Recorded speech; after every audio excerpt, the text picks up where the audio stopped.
Early 1944, Wright Field, Dayton, Ohio. A test pilot steadied his grip on the throttle of the P-51B Mustang as he pushed beyond the standard war emergency power setting. The engine thundered as boost pressure climbed to 75 inches of mercury, sustained by a new experimental fuel labeled simply as Grade 150.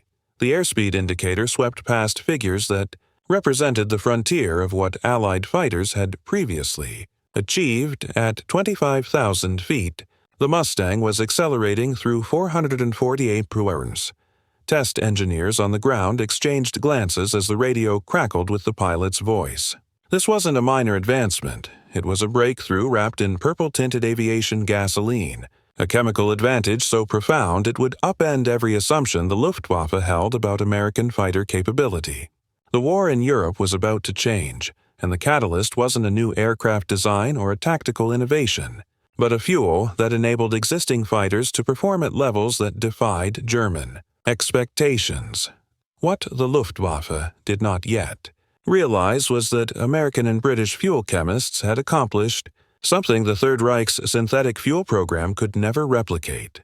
While German fighters relied on B4 fuel, rated at 91 octane on the lean mixture scale, and their superior C3 blend barely matched Allied 130 grade gasoline, American refineries were producing aviation fuel with the performance number of 150.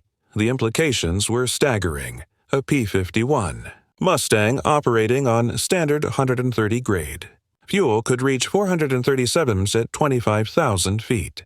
The same aircraft, flown by the same pilot at the same altitude but using 150 grade fuel, could surpass 448 German fighter pilots who had learned to respect the Mustang's range and high-altitude agility were about to discover that the Americans had fundamentally rewritten the rules of aerial warfare. The Messerschmitt Bf 109G, the Luftwaffe's frontline interceptor in early 1944, had a top speed of roughly 400 meters at altitude. The Focke-Wulf 190A could reach around 408 meters under ideal conditions. Against Mustangs running 130 grade fuel, German pilots could still attempt combat on somewhat equal footing. Against Mustangs fueled with 150 grade gasoline, however, they faced a disadvantage that no amount of flying skill or tactical ingenuity could overcome. The story of how this edge emerged began not with the war itself, but with the pre-war efforts of petroleum chemists who understood that octane rating measured how much an air-fuel mixture could be compressed before spontaneous ignition occurred. Higher compression ratios translated into more power per combustion cycle. More power meant faster aircraft and higher operational ceilings. The science was simple, but the engineering required to mass-produce high-octane aviation fuel was anything but. In 1940, as war raged across Europe, American aviation fuel production was centered on 87-octane gasoline, adequate for civilian use and early military trainers, but completely inadequate for high-performance combat aircraft. The British, desperate for any advantage against the Luftwaffe's superior numbers, collaborated with American oil companies to develop 100-octane fuel, which became available just in time for the Battle of Britain. The difference was dramatic. Spitfires and Hurricanes using 100-octane fuel suddenly gained 30 to 40 mph in top speed at altitude, and climb rates increased by 500 to 1,000 feet per minute.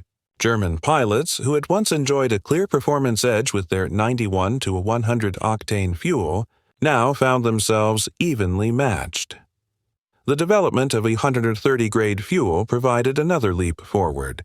This gasoline, rated at a performance number of 130 on rich mixture settings, became the backbone of Allied air power through 1943. It powered the Merlin engines in both Spitfires and Mustangs, the Allison engines in P-38 Lightnings, and the massive Pratt & Whitney R2800 radials in P-47 Thunderbolts. Production expanded rapidly under the leadership of aviation fuel pioneer General James Doolittle, who had spent the 1930s convincing both the military and oil industry to invest in high-octane research.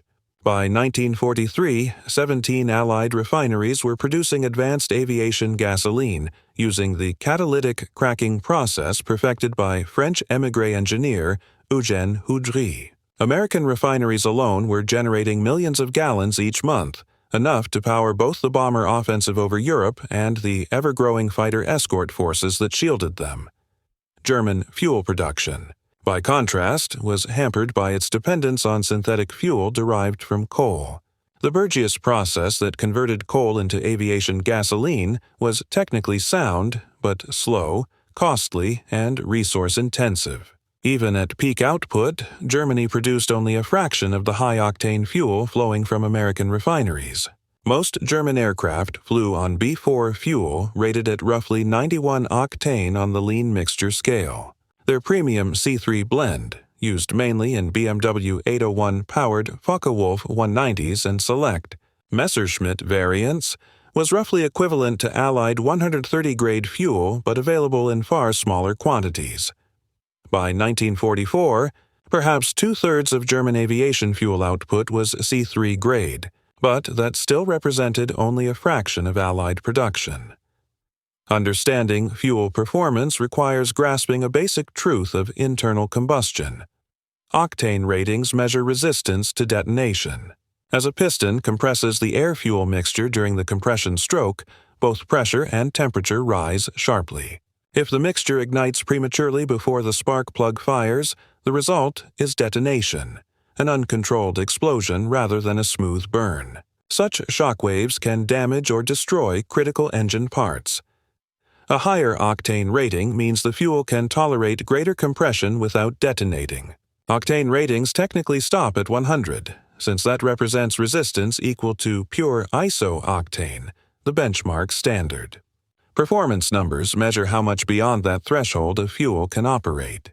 A rating of 150 means the fuel can endure 50% higher compression than iso-octane before detonating.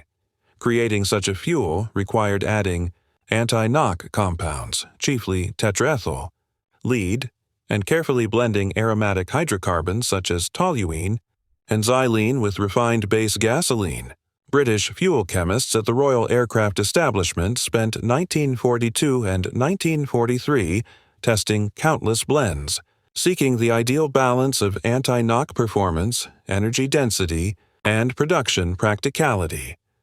American scientists at Wright Field conducted parallel studies, exchanging data with their British colleagues. By early 1943, both nations had produced trial batches of what they labeled as 150-grade fuel. The title was somewhat deceptive, since it suggested an octane level of 150, something chemically unachievable. In reality, it described a fuel with a performance index of 150 on the rich mixture scale and 100 octane behavior on the lean mixture scale. This fuel, tinted purple for easy identification, underwent rigorous testing throughout 1943. The outcomes surpassed expectations. Merlin engines running on E150 grade. Fuel could sustain manifold pressure readings of 75 inches of mercury, compared to 67 inches with 130-grade fuel, translating directly into greater horsepower output. A Packard Merlin V1650-7, powering the P-51D Mustang, delivered 1,490 horsepower at standard military power using 130-grade fuel. The same engine, when operated on 150-grade fuel at war emergency power, produced 1,620 horsepower in the P-51B with its VE1650-3 Merlin variant, an increase to roughly 1,600 horsepower. Flight trials at Wright Field verified that the gains were substantial across all flight envelopes. Top speed increased by about 25 to 30 mph at altitude, and climb rate improved by several hundred feet per minute. Most notably, these advancements required no alterations to the aircraft itself. The same Mustang, flown one day on 130-grade fuel and the next on 150, became measurably faster and more capable simply because of what coursed through its fuel lines. The decision to deploy 150-grade fuel to operational fighter units came in early 1944. After careful deliberation, The 8th Air Force, based in England and conducting daylight strategic bombing raids deep into Germany, was enduring unsustainable losses. Despite the introduction of the first P-51 Mustangs in late 1943, German fighter forces continued to inflict heavy casualties on U.S. bomber groups. American strategists realized they needed not just a long-range escort, but one so swift that German interceptors couldn't escape or refuse combat on their own terms. In May 1944, the first operational deliveries of 150-grade fuel reached England. Distribution was tightly regulated. Not every fighter group received the new fuel immediately. The 8th Air Force began with select squadrons to manage logistics and evaluate combat performance. The Royal Air Force, having spearheaded much of the initial testing, also began equipping its fighter wings with the upgraded fuel, prioritizing units assigned to high-speed interception duties, especially those tasked with countering the German V-1 flying bombs terrorizing London in June 1944. The V-1 traveled at roughly 400 miles near low altitude. Intercepting it demanded fighters capable of matching or exceeding that velocity at sea level, where air density limited engine performance. Hawker Tempests and Spitfire Mark IV teams could barely manage. Mustangs running on standard fuel were marginal, but those using 150-grade fuel possessed enough speed advantage to intercept effectively. On June 18, 1944, Major R.E. Turner of the 356th Fighter Squadron destroyed a V-1 by tipping its wing with his Mustang's wingtip, a technique later used more than a dozen times during the campaign. The maneuver required remarkable precision to position the wing within 6 inches of the V-1's surface, then use aerodynamic flow to roll it off course. The first large-scale combat use of 150-grade fuel by American P-51s coincided with the Normandy invasion. Fighter groups of the 8th Air Force, responsible for air superiority over the landing zones, flew bomber escorts and patrols using the new fuel. German pilots began reporting encounters with Mustangs that outperformed anything they had faced before, fighters that could outrun, outclimb, and outlast their interceptors. Luftwaffe intelligence dismissed these reports as exaggerations born of fatigue, unaware they reflected a real, chemical-based transformation in Allied air power. The Luftwaffe still possessed thousands of fighters, but lacked the fuel reserves, skilled pilots, and operational flexibility to employ them effectively. The technical characteristics of 150-octane fuel warrant examination. Its lean mixture octane rating of 100 meant it resisted premature detonation as effectively as pure iso-octane when engines operated at cruising settings. The rich mixture performance number of 150 indicated it could endure 50% more compression than iso-octane when engines ran at full power. This blend enabled pilots to cruise economically for extended range, then switch to rich mixtures for combat without risk of detonation, even under extreme boost pressures. Handling procedures for 150-grade fuel required special safety measures due to its high tetraethyl lead content. Ground crews wore protective gear while refueling aircraft. Any spills were promptly cleaned to prevent lead contamination. Fuel trucks and storage containers were clearly labeled to avoid mixing grades. Despite these precautions, safety records remained excellent, with industrial mishaps being rare. Transitioning operational squadrons required retraining. Pilots received briefings on the new fuel's properties and revised engine operation protocols. Manifold pressure ceilings were increased, and operational directives outlined proper use of full-power settings. Aircraft required no mechanical alterations, as engines and fuel systems were fully compatible with both grades. This compatibility simplified logistics and overall operations. Production statistics reveal a story of industrial mobilization on a scale beyond Germany's reach. Between May 1944 and April 1945, the 8th Air Force alone consumed over 53 million gallons of 150-grade fuel. Allied output from all refineries likely surpassed 200 million gallons during active service. Each gallon demanded a vast network of refining plants, chemical additives such as toxic tetraethyl lead, rigorous quality checks, transportation to Europe, secure storage, and distribution to numerous airfields. American industry in 1944 functioned at seemingly superhuman efficiency. Factories turned out bombers by the thousands, fighters by the tens of thousands. Shipyards launched Liberty ships faster than German U-boats could sink them. Refineries produced aviation gasoline in quantities exceeding Germany's entire fuel output across all categories. This was the result of decades of industrial progress, abundant natural resources, a homeland shielded from enemy bombers, and a workforce that included millions of women contributing in factories to sustain the war effort. The Royal Air Force also employed 150-grade fuel extensively in European fighter operations. British squadrons flying Spitfire 14s, Tempest Vs, and Mustang 3s and IVs received priority allocations. RAF pilots reported performance improvements mirroring those of their American counterparts. The Tempest, already one of the fastest piston-driven fighters, became even more formidable. Tempest wings achieved extraordinary results against V-1 flying bombs. Between June and September 1944, RF 150 Wing Tempest destroyed 638 V-1s, with No. 3 Squadron alone claiming 305. Squadron leader Joseph Barry shot down 59. Belgian ace Remy van Leerd 44, and Wing Commander Roland Beaumont 31. Other top interceptors included the Mosquito with 623 kills, the Spitfire 14th with 303, and the Mustang with 232. The extra performance margin proved invaluable in every engagement.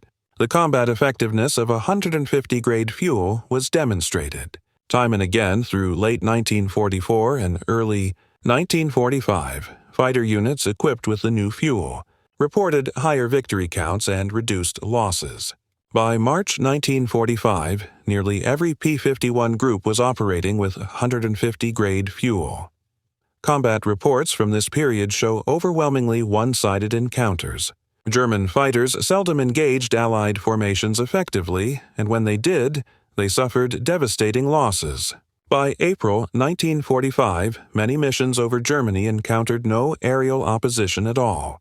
The Luftwaffe was effectively finished, crippled by attrition, fuel scarcity, and the loss of veteran pilots who could no longer be replaced. On May 8, 1945, Germany surrendered. The air war over Europe concluded with total Allied air superiority. Many factors contributed to this dominance. The P-51 Mustang's long range, excellent pilot training, and overwhelming numerical strength. Yet, the petroleum engineering edge provided by 150-grade fuel was crucial. The purple-dyed gasoline turned good aircraft into exceptional ones, gave pilots confidence, and embodied the collective technological and industrial strength of nations able to outproduce, out-innovate, and outlast their adversaries. Speed determines survival in air combat. A faster fighter dictates when to engage and when to withdraw. It holds tactical freedom that slower opponents lack. As American aircraft grew faster thanks to superior design and fuel, the Luftwaffe's tactical options diminished drastically. The contrast between German and Allied conditions in late 1944 and 1945 was stark. Allied fighters could fly multiple sorties per day, limited only by fatigue and maintenance, while German aircraft often remained grounded due to fuel shortages. When they did fly, strict fuel rationing curtailed combat performance. A German pilot who used too much fuel in battle risked not returning to base. An Allied pilot could unleash full power, secure in the knowledge that ample reserves awaited for the trip home. This operational freedom carried strategic weight. Allied fighters maintained constant patrols, reacted swiftly to threats, and sustained pressure without pause. German squadrons, meanwhile, had to conserve fuel carefully, often disengaging not because they were defeated, but because they were running dry. Luftwaffe pilots flew knowing each sortie might be their last, not only due to enemy fire but due to fuel scarcity. Allied aviators, in contrast, flew with confidence built on material abundance. That confidence translated into bold tactics, superior results, and higher survival. The story of 150-grade fuel is fundamentally a story of industrial warfare. Victory belonged to those who could produce not just more aircraft, but better ones. Not merely enough fuel, but superior fuel. Not just trained pilots, but an overwhelming surplus of skilled airmen backed by an industry capable of replacing every loss faster than the enemy could inflict it.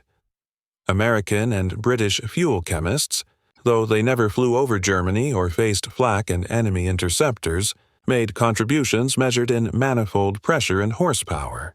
Their work helped determine who ruled the skies over Europe in 1944 and 1945. Every time a P-51 pilot advanced his throttle and felt his Mustang surge with unmatched strength, he was reaping the rewards of chemical engineering that turned crude oil into power. German planners had assumed American aircraft would perform within predictable limits. What they faced instead were fighters that exceeded every expectation, sustained by an immense, sophisticated fuel infrastructure Germany could not hope to rival. By spring 1945, as Allied armies closed in from east and west, the Luftwaffe had ceased to function as an organized fighting force. A few units still flew, often with barely enough fuel for a single sortie. Jet aircraft like the Me-262 represented a technological leap, but arrived too late in too few numbers, and with too little fuel or training support. The final accounting reflected the cumulative weight of Allied advantages. American P-51 groups across all theaters flew hundreds of thousands of sorties, sealing the fate of the air war.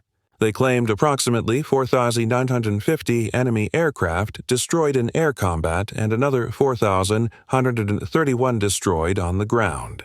These numbers represented not just aircraft destroyed, but also pilots killed, experience lost, and German industrial capacity wasted building replacements that were themselves destroyed before achieving strategic effect.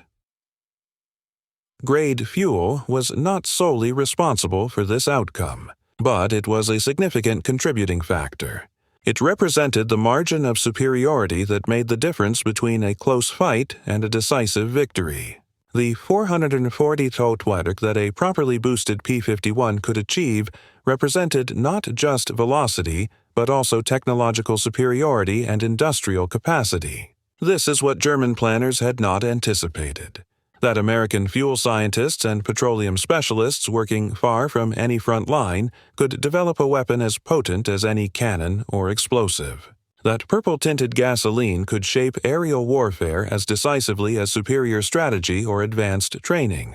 That the secret to air dominance over Europe in 1945 would hinge on the compression ratios of piston engines, the anti-knock qualities of aromatic hydrocarbons, and the performance metrics of aviation fuels surpassing anything Germany could manufacture. The P-51 Mustangs soaring over Berlin in early 1944 were extraordinary machines. The P-51 Mustangs flying above Berlin in early 1945 were the same aircraft, yet they were driven by fuel that rendered them quicker, stronger, and more efficient. That difference, measured in octane ratings and performance indexes, in manifold pressure readings and airspeed gauges, was among the many distinctions that determined who would claim mastery of Europe's skies.